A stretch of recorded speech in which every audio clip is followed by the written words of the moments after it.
Assalamualaikum warahmatullahi wabarakatuh. Perkenalkan, nama saya Lilis Wahyuni, NRP 0319030002, kelas D3 ME3, Politeknik Perkapalan Negeri Surabaya. Pada kesempatan kali ini, saya akan membahas mengenai tugas besar perancangan pemompaan air baku. Tugas ini saya buat untuk memenuhi mata kuliah mesin fluida dalam rangka. Jadi, pada kesempatan kali ini, saya akan membahas mengenai 4 poin penting, di mana per poinnya nanti akan ada subbab tersendiri.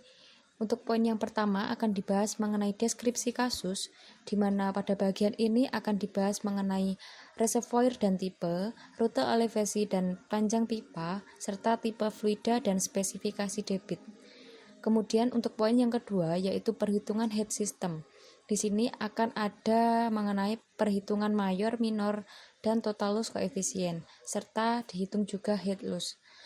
Untuk poin yang ketiga yaitu pemilihan pompa. Pada pemilihan pompa nanti akan dibahas mengenai tipe pompa, penentuan ukuran casing, titik operasi, daya pompa, serta efisiensi pompa. Dan yang terakhir akan dibahas mengenai kecukupan NPSH. Oke, yang pertama saya akan membahas mengenai deskripsi kasus. Pada bagian ini saya mengambil sebuah kasus di mana perusahaan daerah air minum Kabupaten Ngawi berencana membangun sebuah instalasi pengolahan air bersih baru berkapasitas 600 meter kubik per jam dengan mengambil air Bengawan Solo sebagai sumber air baku. Lalu dibutuhkan perencanaan sistem pemompaan yaitu pompa dan jalur pipa untuk mentransportasikan air baku dari water intake ke reservoir sementara sebelum masuk ke fasilitas pengolahan, di mana lokasi intake dan penampungan sementara dapat dilihat pada gambar. Selanjutnya, saya akan membuat sebuah basis design, di mana pada bagian ini saya menggambarkan sebuah skema sederhana. Dari gambar ini dapat dilihat bahwasanya saya bisa menentukan panjang L suction serta panjang L dissection. Kemudian, pada bagian ini dijelaskan mengenai konstanta dan sifat fluida. Untuk parameter variabel, nilai dan satuan.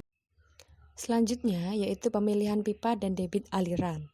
Nah, pada bagian pemilihan pipa dan debit aliran, di sini kita menggunakan rules atau standar dari ISO 13703 dan dari NORSOK P001. Di sini dapat kita lihat bahwasanya material yang digunakan kita menggunakan carbon steel dengan kekerasan permukaan.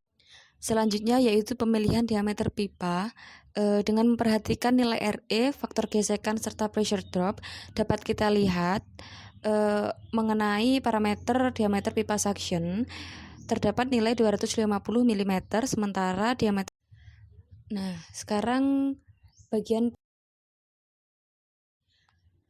untuk penentuan mayor losses, kita menggunakan rumus HLP sama dengan F, di sini faktor gesekan, dikali L V kuadrat per D 2 kali gravitasi.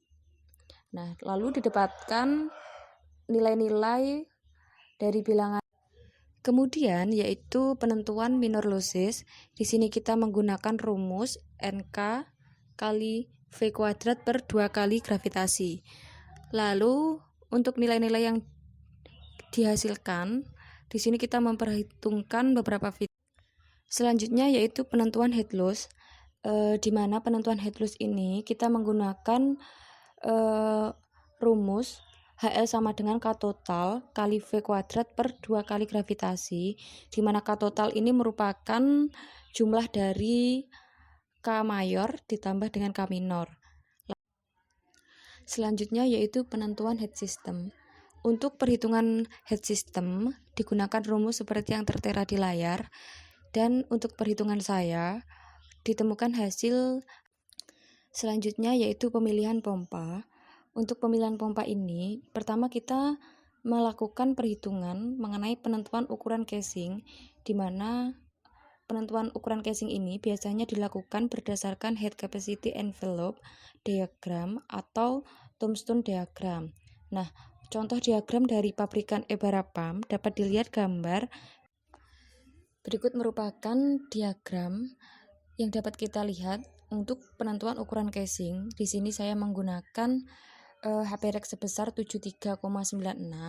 Nah, dari diagram tersebut diperoleh tipe casing 4NA 5300 atau 4NA 5260, di mana ukuran pipa suction. Selanjutnya yaitu penentuan ukuran impeller. Nah, pada penentuan ukuran impeller dapat kita lihat, kita cari menggunakan diagram berikut. Dan di sini dihasilkan parameter diameter impeller sebesar 542, kemudian NPS required sebesar 4. Kemudian penyesuaian penentuan ukuran casing. Nah, di sini untuk penyesuaiannya saya menggunakan HPREX sebesar 80,96. Kemudian setelah head loss disesuaikan dengan menambahkan minor losses coefficient, kemudian lanjut dengan penyesuaian ukuran impeller. Di sini terdapat perbedaan atau perubahan nilai yaitu pada bagian efisiensi pada penyesuaian ini. Kemudian lanjut dengan penyesuaian ukuran impeller. Di sini terdapat perbedaan atau perubahan nilai yaitu pada bagian efisiensi pada penyesuaian ini. Selanjutnya yaitu menentukan NPSH. Untuk pengecekan kecukupan NPSH dibutuhkan untuk memastikan pompa beroperasi tanpa mengalami kavitasi. Lalu, untuk memastikan hal ini, tentunya harus ada syarat yang dipenuhi. Nah, untuk perhitungan NPSHA, kita menggunakan rumus PATM per PG ditambah beda ketinggian dikurangi head loss dan dikurangi dengan PV per PG. Kita dapat. Nah, selanjutnya yaitu penentuan NPSHR. Untuk penentuan NPSHR ini diperoleh dari pembacaan grafik diagram impeller.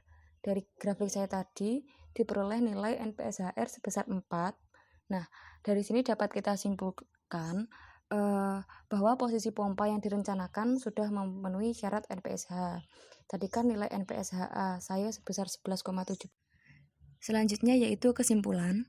Setelah melakukan beberapa perhitungan tadi, saya mendapatkan 5 poin penting, di mana yang pertama yaitu tipe pompa yang digunakan adalah Ebara FS4LA 5300.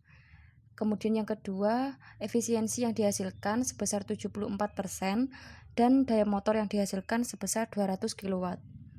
Kemudian yang ketiga, posisi inlet pipa di permukaan air masih memenuhi syarat kecukupan NPSH.